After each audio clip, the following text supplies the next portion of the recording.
Bicentenario Canal 13 presenta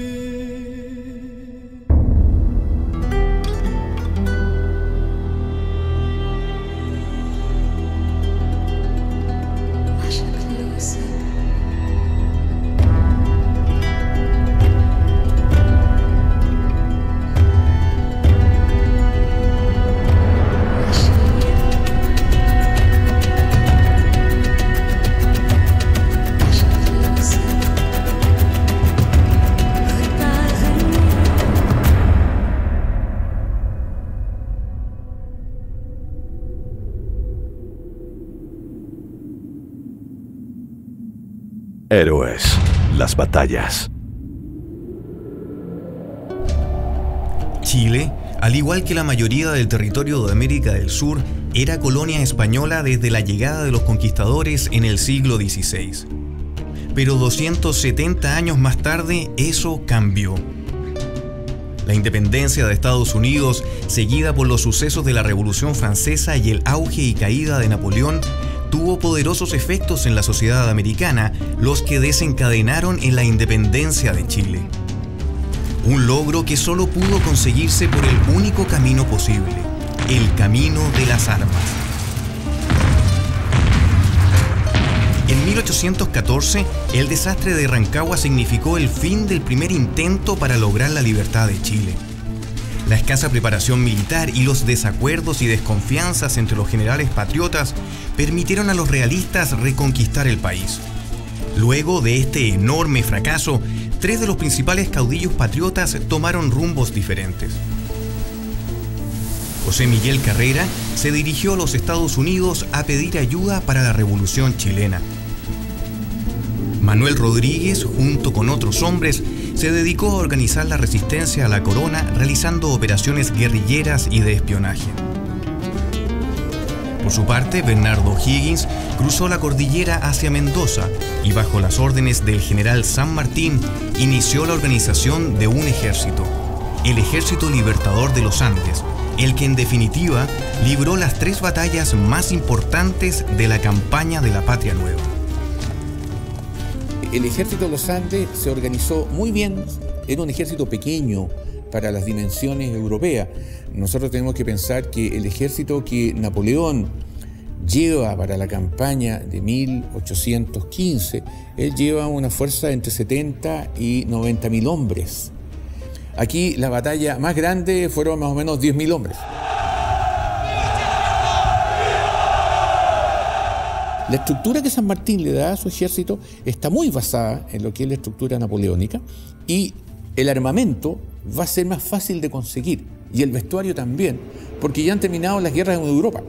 Y como las guerras en Europa han terminado, hay de todo, cosa que en las campañas anteriores no había habido. Y además la presencia de estos oficiales europeos que estructuran, dan forma, enseñan y que tienen una experiencia en la mejor escuela táctica de la época, también va a ser un factor decisivo.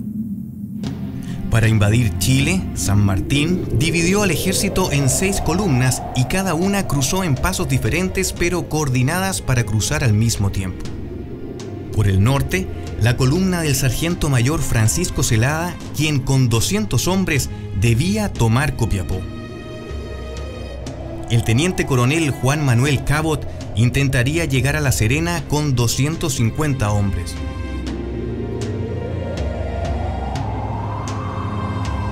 Dos grupos serían los responsables de la invasión al sur.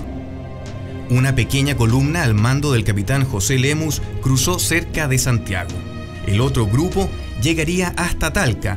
Solo eran 100 jinetes al mando de Ramón Freire en un frente más peligroso y protegido por los españoles. Pero el grueso de las fuerzas del ejército, más de 3.500 soldados, cruzó por los únicos caminos capaces de soportar el enorme movimiento de tropas y pertrechos. Los pasos de Uspallata y el de Los Patos en la provincia de la Concagua. Considerada una proeza de logística militar sin comparación en América, se necesitaron más de 20.000 mulas para llevar todo lo necesario. En algunos casos fueron travesías de 18 días, recorriendo más de 800 kilómetros y llegando a alturas superiores a los 3.000 metros. Para lograr con éxito el cruce de los Andes, la exploración de la ruta fue fundamental. Gracias a la información de los arrieros, el Ejército Libertador siempre contó con grandes reservas de agua, de leña y pastos suficientes para alimentar y mantener sanos a sus caballos.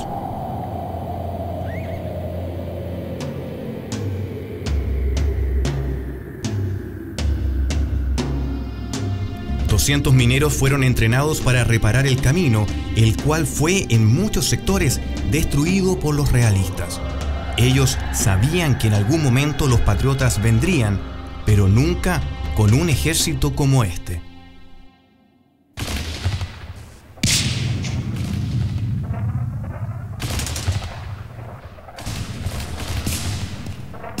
Actualmente el ejército está formado por soldados altamente entrenados y oficiales profesionales, una realidad muy lejana a los tiempos de la independencia. Hace 200 años, los cuerpos armados se formaron con voluntarios, con comerciantes, campesinos, en su mayoría analfabetos, que adquirieron su experiencia militar peleando en los mismos campos de batalla. Con gran entusiasmo en la causa que los guiaba y una dura preparación de 2 años, aquellos voluntarios fueron capaces de formar una eficiente maquinaria de guerra capaz de derrotar a las bien entrenadas tropas españolas. Pero sin duda la gran diferencia entre el ejército actual y los cuerpos militares del período independentista es la tecnología de las armas y por consiguiente la forma de cómo se combatían las guerras. En aquellos años, la infantería, para poder ser efectiva en sus disparos, tenía que acercarse muchísimo. De hecho, tenían que estar a menos de 100 metros para tener la oportunidad de dar en el blanco. Y eso ocurría así porque las armas que utilizaban no les permitían más. Sus fusiles eran muy poco precisos.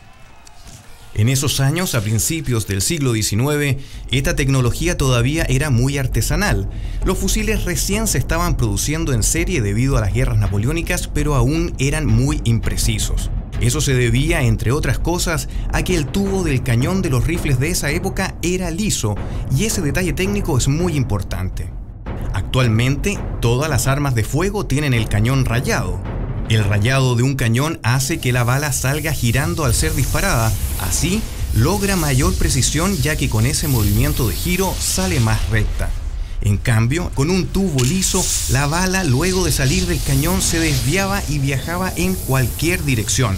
Mientras más lejos el objetivo, más desviado salía el tiro. Al tener armas tan poco efectivas, los fusileros de ambos ejércitos necesitaban estar lo más cerca posible para tener la alternativa de herir o matar a alguien.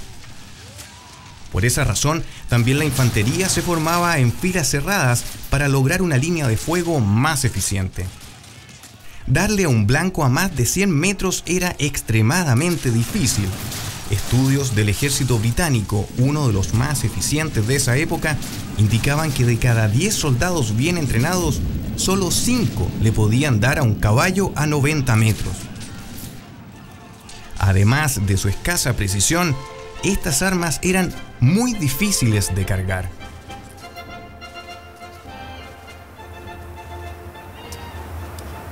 Este es un fusil de chispa de avancarga. ¿Qué significa de avancarga? Significa que son fusiles que se cargaban por la boca del cañón. Pesa 5 kilos, lo que significa que los infantes tenían que tener la suficiente resistencia como para poder manejarlos en combate y hacer las largas marchas sin cansarse demasiado. Tenían que tener una gran instrucción porque para poder cargar y disparar este tipo de fusiles se necesitan nada menos que 16 pasos. Durante las guerras napoleónicas en Europa se hicieron estudios que demostraron que un fusilero bien entrenado podía hacer 3 tiros en 1 minuto, lo que era bastante rápido en esa época, así que tenemos que considerar los 16 movimientos que había que realizar.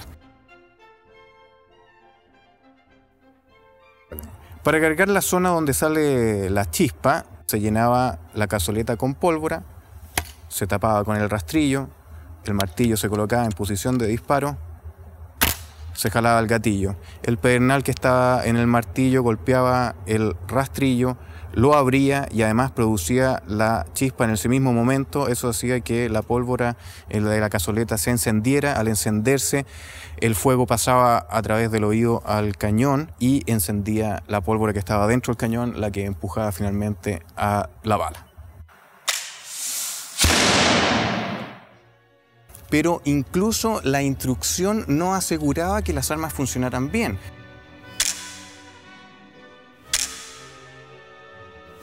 Uno de los típicos problemas que tenía este fusil era que se tapaban. El hollín de la pólvora los tapaba.